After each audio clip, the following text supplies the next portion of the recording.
இங்கே 4 பொறுக்கி பசங்க அந்த ஸ்கூல் பசங்கள்ட்ட ஒம்பு பண்ணிக்கிட்டு இருக்காங்க. அதில் ஒரு மொட்டை சொல்கிறான், இதெல்லாம் ஒரு சாப்பாடுன்னு எனக்கு கொண்டாந்து கொடுக்குறியான்னு சொல்லி அந்த சின்ன பையனை அடிச்சிடுறான். இதை பார்த்த ஹீரோயின் அந்த மொட்டைக்கிட்ட சண்டைக்கு வராங்க. அந்த மொட்டை அவங்களையும் அசிங்கமாக பேசிடுறான். அதனால கடுப்பான ஹீரோயின் அவனை அடிக்கிறதுக்காக கிட்ட வராங்க.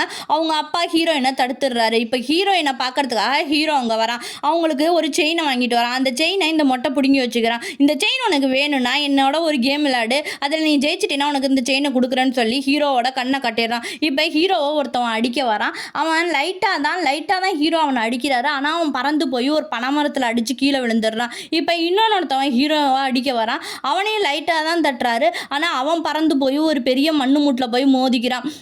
இப்போ மொட்டை ஹீரோவை அடிக்க வரான். பார்த்தா அவன் கை தான் உடஞ்சி போகுது. ஹீரோவுக்கு எதுவுமே ஆகலை. இப்போ ஹீரோவை எல்லாரும் சேர்ந்து ஒன்றா அட்டாக் பண்ணுறதுக்காக வராங்க. ஹீரோவும் எல்லாரையும் அடித்து பறக்க விட்டுக்கிட்டு இருக்காரு. அதில் ஒருத்தவனை அப்படியே தூக்கி மேலே வீசுறாரு. அவன் மேலேயே அப்படியே பறந்து போயிடுறான். இப்போ இந்த மொட்டையை அடித்ததில் மொட்டை பல்லெல்லாம் உடஞ்சி போயிடுது. இப்போ ஹீரோ எல்லாரையும் அடித்து விரட்டிடுறாரு. இவருக்கு இந்த சக்தி எப்படி கிடச்சிதுன்னா, கொஞ்சம் மாதத்துக்கு முன்னாடி ஹீரோவை அடித்து ஒரு கடலுக்குள்ளே தூக்கி போட்டுறாங்க. அதில் ஹீரோ ஒரு மந்திர முத்தை எடுத்துட்டு வர்றாரு. அந்த முத்துலேருந்து தான் இவருக்கு இந்த மாதிரி பவர் கிடச்சிருக்கும்.